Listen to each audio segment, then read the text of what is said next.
समस्त जाग्रत अवस्था को जाग्रत कहे ना, से कहे मोहवश जाग्रत। आपण जो जाग्रत अच्छा होश अच्छा तो हाँ मु होश नहीं कौन होश अच्छा आप रूप अच्छा ना स्वरूप अच्छा जदि रूप अच्छा तादात्म्य बोध अच्छी आप बेहोशी पूर्वक जाग्रत जदि आप स्वरूप अच्छा होश पूर्वक जाग्रत तेणु जाग्रत स्वप्न सुसुप्ति जिते आप जाग्रत रोचंती आपण को दिन जानिले एटा को मिछ बोली जानना होश आसीगल माने यह सत्य जिते पुणी स्वप्न को चली जाउछंती सेतोले स्वप्न स्वप्न जिते आपण भीतर प्रतिभाषित होची माने अच्छी बोली कहूनी प्रतिभाषित जिते स्वप्न प्रतिभाषित होची आपण जहाँ स्वप्न देखती सी देखेनि सी जहाँ देखती आप देखती गोटे बिछाण शोले आप स्वतंत्र सी स्वतंत्र कारण प्रत्येक अंतकरण स्वतंत्र से विरोध करते तीर्थराज मुनि को कहले अरे भाई ये मुनि समाज हो पार ना कहीं संगठन ना ये समस्ते स्वतंत्र विचारी मान संस्था हो पारे से तीर्थराज मुनि बहुत अनुरोध करते अनुरोध कला आप ज्ञान को किए प्रचार कर जदि संगठन न रही से बहुत चिंता कर संगठन करते जहाँ भी हो आपंकर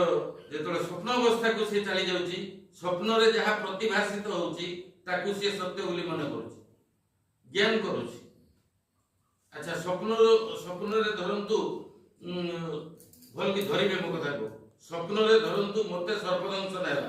मुझे कहूँ मो निज कथा कहूँ मत सर्पदंश नाला आ मरीगली आम सबको बही नहीं गले मु देखुची तापर जब अग्नि संयोग करबा मु होश को आसीगली तापर मो भितर किए कहला एटा मिछ कथा जे स्वप्न देखला अच्छा स्वप्न देखला बेले जे मरी गला सी किए किए सी कोदन खोजी छंती ये मृत्युर साक्षी किए मृत्युर साक्षी मृत्यु हो पार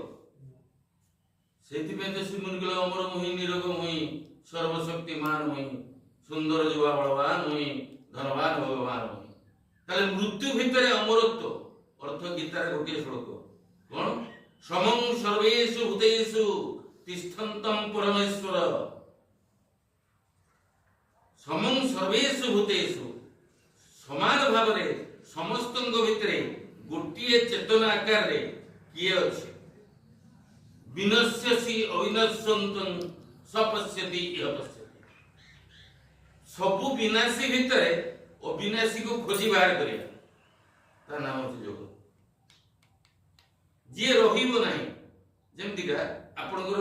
माटी रे तयारी हेतिबा गोटे ढाळ बा लुटा बा ढाळ कहंतु जा कहंतु आपन ढाळ देखुछन्ते ढाळ दृश्यमान होची ताको अस्वीकार करा जाई परिबनी अच्छा ढाळ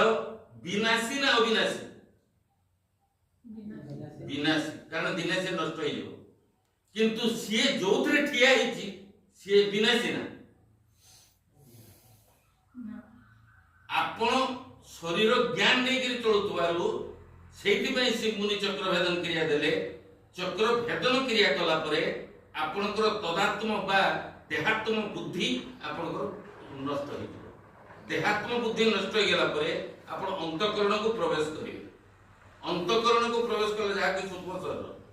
श्रीमुनि दीटा शरीर पर गुरुत्व देइछंती गोटे होछि स्थूल शरीर जहा कि चक्रभेदन क्रिया द्वारा ताको आपण आयत्त करिवे आयत्त कला परे जेतबेले आपण मनोमय शरीर रे प्रवेश करिवे बा अंतःकरण रे प्रवेश करी तार नाम होछि जीव ये देहटा जीव नहे जीवर प्रतिरूप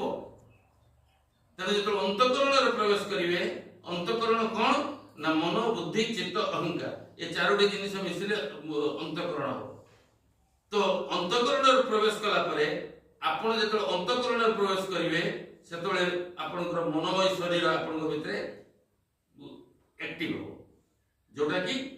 इलेक्ट्रिक बॉडी बा सूक्ष्म शरीर बोली ताको कहନ୍ତି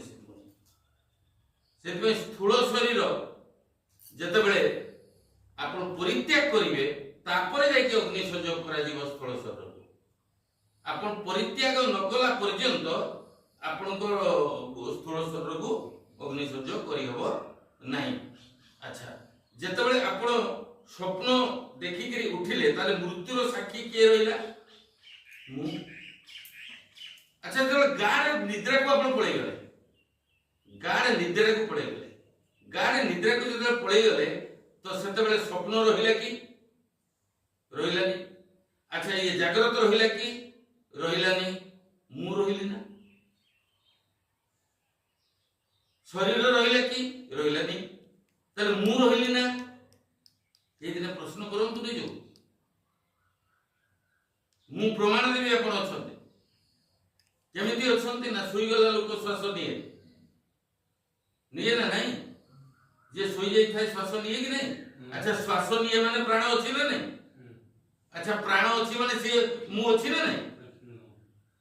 ତାହେଲେ ମୁଁ ଯେତେବେଳେ ଅଛି, ଜଗତ ରହୁନି ସୁଷୁପ୍ତିରେ, ଶରୀର ରହୁନି, ତାହେଲେ ଜାଗି ଗଲା ବେଳକୁ ପଳେଇ ଆସିଛି ଜଗତ ଆଉ ଶରୀର ସମ୍ବନ୍ଧୀ ସବୁ ପଳେଇଗଲେ।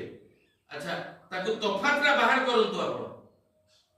ତେଣୁ ସେଇଥିପାଇଁ ସେ ମୁନି ଲେଖିଲେ ସାଧନ ମେ ଶକ୍ତି ହେ, ଏଟା ଲେଖି ନାହାନ୍ତି, ସେ ଲେଖିଛନ୍ତି ଜ୍ଞାନ ମେ ଶକ୍ତି ହେ।